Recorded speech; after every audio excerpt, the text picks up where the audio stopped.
సంవత్సరాల తరబడి ఎన్ని మందులు వాడినా మీ మోకాల నొప్పులు తగ్గట్లేదా? ప్రాణ పెయిన్ క్లినిక్ లో అత్యాధునిక చికిత్స. Welcome to Suman TV. ప్రస్తుతం మనతో ఉన్నారు race institution founder and chairman GS Giridhar గారు. నమస్తే సార్. నమస్తే అండి. సార్, గవర్నమెంట్ జాబ్స్లో చూసుకుంటే మనం బ్యాంక్ ఎగ్జామ్ గురించి, బ్యాంక్ ప్రిపరేషన్ గురించి మాట్లాడుకున్నాం.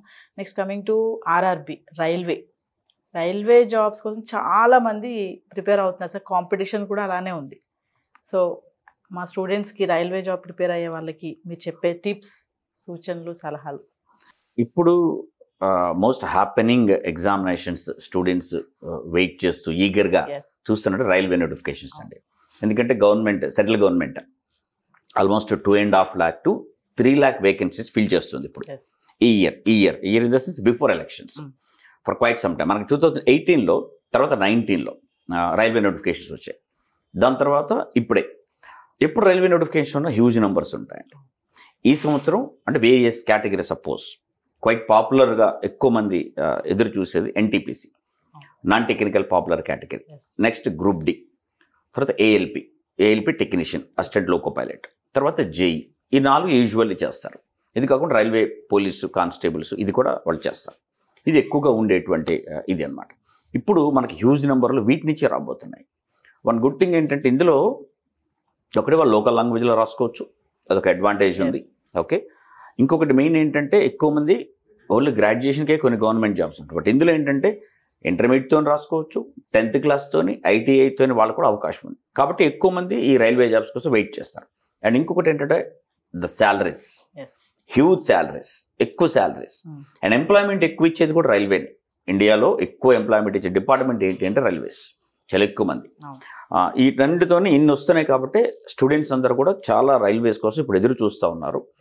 అండ్ ఒకటే వాళ్ళకి చెప్పడం అంటే ప్రిపరేషన్ కోసం అంటే యూ స్టార్ట్ యువర్ ప్రిపరేషన్. ఎందుకంటే నోటిఫికేషన్స్ వచ్చాక కాదు, ఇప్పుడు స్టార్ట్ చేసేయండి. నోటిఫికేషన్స్ ఎనీ టైం వస్తాయి, హ్యూజ్ నెంబర్స్ ఉన్నాయి. కాబట్టి ఫస్ట్ మీ ప్రిపరేషన్ స్టార్ట్ చేయండి.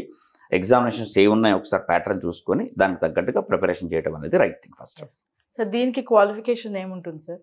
అంటే qualification and coming to books కూడా ఏం సజెస్ట్ చేస్తారు? రైట్, ఇప్పుడు నేను ఇంతకుముందు చెప్పినట్టు various level of post. NTPC తీసుకుందాం, నాన్ టెక్నికల్ పాపులర్ కేటగిరీ, చాలా ఎక్కువ మంది ఉండేది. అందులో 2 లెవెల్స్, మొత్తం 13 వెరైటీస్ ఆఫ్ పోస్టులు ఉంటాయి. అందులో 5 వెరైటీస్కి ఇంటర్మీడియట్ క్వాలిఫికేషన్, మిగిలిన 8 పోస్టులు ఉంటాయి. అది గ్రాడ్యుయేషన్ క్వాలిఫికేషన్. అంటే గ్రాడ్యుయేషన్కి 8 అని అంటే 8 అని కాదు, వాళ్ళు 5 ఇంటర్మీడియట్ అనేది కూడా రాసుకోవచ్చు. అవుట్ ఆఫ్ 13 5 ఇంటర్మీడియట్ ఉంటే గ్రాడ్యుయేషన్కి అన్ని పోస్టులు ఉంటాయి. అది దాని తర్వాత గ్రూప్ డికి వస్తే వాళ్ళు 10th క్లాస్ ఐటీఐతో పోస్టులు ఉన్నాయి. గ్రూప్ డీలో వాళ్ళు 10th క్లాస్ గ్రూప్ డీలో బేసికల్లీ ఇంటర్మీడియట్ ఉంటుంది, 10th క్లాస్ క్వాలిఫికేషన్ కొన్ని పోస్టులు. నెక్స్ట్ ఏఎల్పికి వస్తాం. ఏఎల్పిలో వచ్చేసి కొన్ని పోస్టులు ఐటీఐతోని, డిప్లొమాతోని, దాని తర్వాత ఇంజనీరింగ్తో వాళ్ళు చేసుకోవచ్చు. ఏఎల్పి టెక్నీషియన్స్ కూడా అంతే. ఇది ఉండేది. అంటే రైల్వేస్లో ఉన్నటువంటి ఆపర్చునిటీ ఏంటంటే అందరికీ ఉంది. 10th క్లాస్ వాళ్ళకు ఉంది, ఐటీఐ వాళ్ళకు ఉంది, ఇంటర్మీడియట్ వాళ్ళకు ఉంది, గ్రాడ్యుయేషన్ వాళ్ళకు ఉంది. అందరికీ ఆపర్చునిటీస్ ఉన్నట్టు ఉండదు. మీరు బుక్స్ అన్నారు. బుక్స్ అంటే మాత్రం జనరల్ చెప్పాలంటే యూజువల్గా కాంపిటేటివ్ ఎగ్జామినేషన్లో కేవలం రైల్వేకి మాత్రం ప్రిపేర్ అయ్యేవాళ్ళు కొద్దిమందే ఉంటారు. అంటే టెక్నికల్ రాసేవాళ్ళు మాత్రమే రైల్వే. నాన్ టెక్నికల్ ఎవరైతే రాస్తారో వాళ్ళు they right even other competitive examinations like bank, staff selection commission, ఇది రాస్తూ ఉంటారు. ఇందులో ఒకటే రెండు మనం కామన్గా తీసుకుంటే సబ్జెక్ట్స్ వచ్చేసి మ్యాథమెటిక్స్ ఉంటుంది, అంటే అర్థమెటిక్, డేటా అండ్ డయాబెటిక్స్ లాంటిది. రీజనింగ్ ఉంటుంది, దాని జనరల్ ఇంటెలిజెన్స్ అండ్ రీజనింగ్ అంటాం. ఒక పెద్ద అడ్వాంటేజ్ ఏంటంటే ఇంగ్లీష్ ఉండదు వాళ్ళకి. మిగిలిన ఎగ్జామినేషన్ ఉంటుంది, ఇందులో ఇంగ్లీష్ ఉండదు. దాని తర్వాత జనరల్ అవేర్నెస్ ఉంటుంది, అంటే పాలిటీ, హిస్టరీ, ఎకానమీ, జాగ్రఫీ బ్రీఫ్గా, అండ్ జనరల్ సైన్స్ ఉంటుంది. గ్రూప్ డికి జనరల్ సైన్స్ చాలా ఇంపార్టెంట్, అంటే ఫిజిక్స్, కెమిస్ట్రీ, బయాలజీ ఉండే సబ్జెక్ట్స్ ఇవేనండి. కరెంట్ అఫైర్స్, వీటికి ప్రిపేర్ అయితే వాళ్ళు they can write any examination railways. ఒక్క టెక్నికల్ ఎగ్జామినేషన్కి జేఈకి వచ్చేసి వాళ్ళ technical subject and ALP, assistant loco pilot, railway drivers, ఇప్పుడు వాళ్ళు ఏఎల్పి అంటున్నాం మనం. వాళ్ళకి టెక్నికల్ సబ్జెక్ట్ ఒకటి ఉంటుంది వాళ్ళకి. అది మినహా మిగిలిన సబ్జెక్ట్స్ అన్నీ అందరికీ కామనే. వాళ్ళు ఈ సబ్జెక్ట్స్ సంబంధించిన ఏ బుక్స్ అయినా తీసుకోవచ్చు. Any books they can take any books and prepare. ఈ సబ్జెక్ట్స్ అన్ని కవర్ అయ్యేలాగా చూసుకోవాలి అంతే. సార్, ఇప్పుడు ఈ రైల్వేలో కూడా గెజిటెడ్ పోస్టులు ఉంటాయి, నాన్ గెజిటెడ్ పోస్టులు ఉంటాయి కదా సార్, దాని గురించి ఒకసారి. ఇప్పుడు గ్రూప్ డి మనం ఎన్టీపీసీ అన్నాం. ఎన్టీపీసీ వచ్చేసి లెవెల్ 2 నుంచి మొదలు పెట్టుకుని లెవెల్ 6 దాకా ఉంటాయి. లెవెల్ 4, 5, 6లో గెస్టెడ్ పోస్టులు ఉంటాయి. సో ఆ పోస్టులు అంటే శాలరీస్ తగ్గట్టుగా ఉండే వాళ్ళకి లెవెల్ 2, లెవెల్ 3 నుంచి. ఏఎల్పి వస్తే లెవెల్ 2లో ఉంటారు. గ్రూప్ డి వచ్చేస్తే 2, 3 ఉంటుంది. బట్ దీంట్లో మాత్రం 2 నుంచి 6 దాకా, ఆ 4 నుంచి గెస్టెడ్ ఆఫీసర్ పోస్టులు ఉంటాయి. ఆ పోస్టులకు ఏంటంటే శాలరీ ఎక్కువ ఉంటుంది. అన్ని సపరేట్గా గెస్టెడ్ నాన్ గెస్టెడ్ అని చెప్పేసి సపరేట్ రిక్రూట్మెంట్ ఉండదు. ఇప్పుడు ఎన్టీపీసీ తీసుకోండి, నేను చెప్పిన 2, 3, 4, 5, 6 పోస్టులన్నీ రిక్రూట్ చేస్తారు. 13 పోస్టులు ఉంటాయి ఈ లెవెల్లో. అందులో ఏం చేస్తారంటే ఎగ్జామినేషన్ ప్రిలిమ్స్ అనేది కామన్, అందులో 2 ఉంటాయి, టైర్ 1, టైర్ 2. టైర్ 1 అంటే సిపిటి అంటాం, సిబిటి కంప్యూటర్ బేస్డ్ టెస్ట్ 1.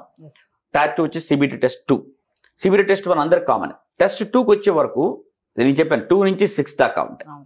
2 నుంచి 6 దాకా 5 పోస్టులకి సపరేట్గా టెస్టులు కండక్ట్ చేస్తాను. అంటే నాకు ఎలిజిబిలిటీ ఉంది, నేను 2, 3, 4, 5, 6 అన్నిటికీ ఎలిజిబిలిటీ ఉంది. మెయిన్స్ వచ్చే వరకు సిబిటి 2కి వచ్చి నేను 5 టెస్టులు రాయాలి. అందులో గెస్టెడ్ పోస్టులు ఉంటే గెస్టెడ్ పోస్ట్ సపరేట్ రాయాలి.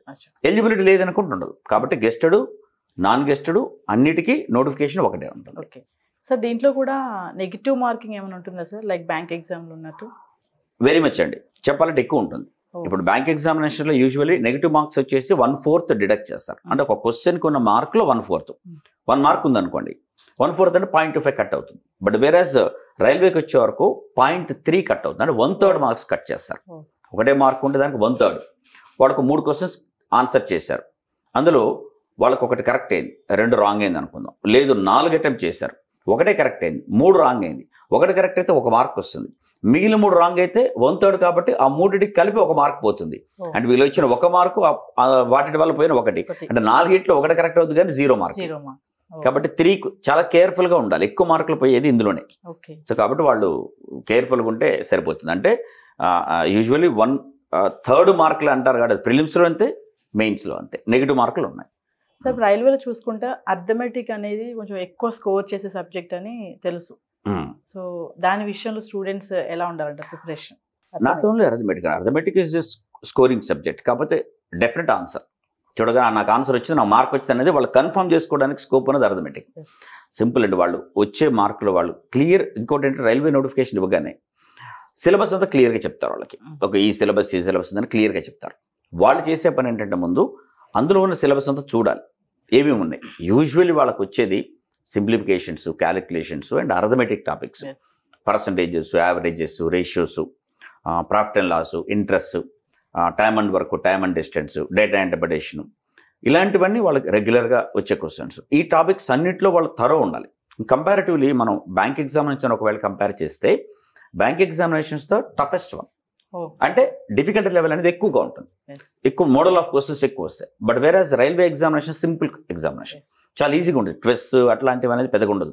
వాళ్ళు బేసిక్స్ మీద గట్టి గ్రిప్ తెచ్చుకుంటే చాలా ఈజీగా చేయగలుగుతారు. బట్ ఈ అర్థమెటిక్లో టాపిక్స్ అన్నీ వాళ్ళు పర్ఫెక్ట్ అవ్వాలి. ప్లస్ ఇది కాకుండా ప్యూర్ మ్యాథ్స్ అంటాం, ఆల్జెబ్రా, జామెట్రీ అండ్ ట్రిగనామెట్రీ, ఇందులో కూడా బేసిక్ లెవెల్ ఆఫ్ క్వశ్చన్స్. ఇది చూసుకుంటే చాలండి. మెయిన్ ఇక్కడ కావాల్సింది ఏంటంటే ముందు టాపిక్స్ అయినా నేర్చుకోవాలి, వీలైన మోడల్స్ ఆఫ్ క్వశ్చన్స్ ప్రాక్టీస్ చేయాలి, ఎందుకంటే పొరపాటు రాకుండా ఉండడానికి. అండ్ స్పీడ్ ఎప్పుడు కావాలి కాబట్టి అందులో టెక్నిక్స్, షార్ట్ కట్స్ ఇలా నేర్చుకుంటే మంచిది. వాళ్ళకి ఇచ్చే సజెషన్ ఇంకోటి ఏంటంటే మ్యాథ్స్లోనే స్పీడ్ మ్యాథ్స్ నేర్చుకోవాలి. అంటే ఫాస్టర్గా క్యాలిక్యులేషన్ చేసే ఉంటాయి, ఎడిషన్స్, మల్టిప్లికేషన్స్, డివిజన్స్, ఇలాంటి వాటిల్లో ఫాస్ట్గా క్యాలిక్యులేట్ చేసే టెక్నిక్స్ చాలా ఉన్నాయి. మనం టీవీలో సుమన్ టీవీలో కూడా చేసాం చాలా. సో దాంట్లో అవి వాళ్ళు నేర్చుకుంటే వాళ్ళకి చాలా అడ్వాంటేజ్గా ఉంటుంది. మ్యాథ్స్లో మంచి గ్రిప్ తెచ్చుకుంటారు. సో క్యాల్కులేట్గా వెళ్ళిపోకుండా ట్రిక్స్ నేర్చుకుని వెళ్ళాలి. చాలా ఇంపార్టెంట్ వాళ్ళు. అంటే సెకండ్స్ అండి, కొన్నింటికి మినిట్స్ బట్టేది సెకండ్స్లో అయిపోతుంది. సో కాబట్టి అది చాలా ఇంపార్టెంట్ వాళ్ళకి. సో చాలా మంది చూసుకుంటే చాలా సీరియస్గా ప్రిపేర్ అవుతారు, కానీ పాయింట్ ఆఫ్ ఎగ్జామ్ టైంలో వాళ్ళకి టైం క్యాల్కులేషన్ అనేది మెయింటైన్ చేయడం తెలియక స్ట్రెస్కి గురవ్వడము, వచ్చినవి కూడా రాయకపోవడం, మీరు అన్నట్టుగా నెగిటివ్ మార్క్లోకి వెళ్ళిపోవడం, ఇలాంటివి కూడా జరుగుతున్నాయి. సో అలా ఉన్న స్టూడెంట్స్కి మీరేం చెప్తారు? ఒకటేనండి, వాళ్ళు ఏ సబ్జెక్ట్ ఆ సబ్జెక్ట్ తప్పకుండా వాళ్ళు ప్రిపేర్ అవుతూ ఉండాలి.